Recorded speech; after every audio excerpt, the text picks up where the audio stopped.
Hello, I'm Larry Tyler, CEO of the Practical Governance Group. I'm bringing you today's Governance Moment. Today I want to talk about governance versus management, or why do boards micromanage?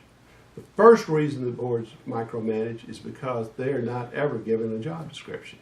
If you give them a job description, then they fully understand what they're supposed to do, and they would tend not to get into management. Specialized knowledge is another reason that boards micromanage. Sometimes I'll give you an example. You have a contractor on the board, the contractor's really great, you're starting a new building program, next thing you know the contractor's standing there measuring the footings, making sure everything is poured right, so they can't help themselves. They can't function at the 30,000 foot level that board members need to function at. Sometimes directors will have special interest, things that are important to them.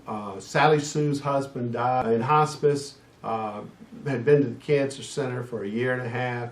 Pretty soon Sarah Sue knew everybody. Next thing you know, Sarah Sue is explaining to the board how we need to pay more to the staff in the cancer center, what people need to go, what people need to stay, and actually involving herself a lot more than she should be. Sometimes there's a pride and emotional connection. Somebody's been on the board a long time, maybe through a couple of generations, and the next thing you know, they don't have the kind of objectivity that a board member should have. And therefore, they're making decisions from an emotional standpoint and not from a rational standpoint. Oftentimes, there's no effective orientation program. We seat board members without having them go through an orientation, and they don't know exactly what to do because they don't have a board job description. And next thing you know, they have gotten into management. The boards will manage when they're given management information as opposed to governance information. And this is, from a board perspective, you always have to be on watch for this. And the example I use is if a member of management comes to the board and says, I need your help. I've got to choose the color of the carpet that goes in the lobby. Will you help me do that?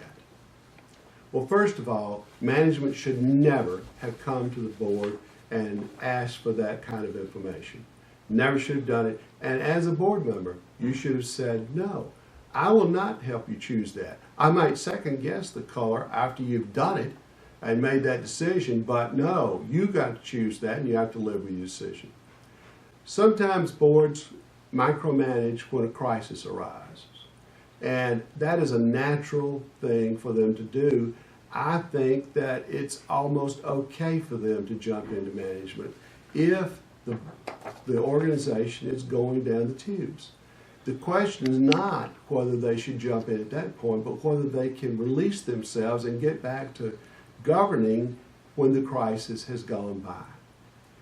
And sometimes management is just ineffective and somebody has to step in and do the job.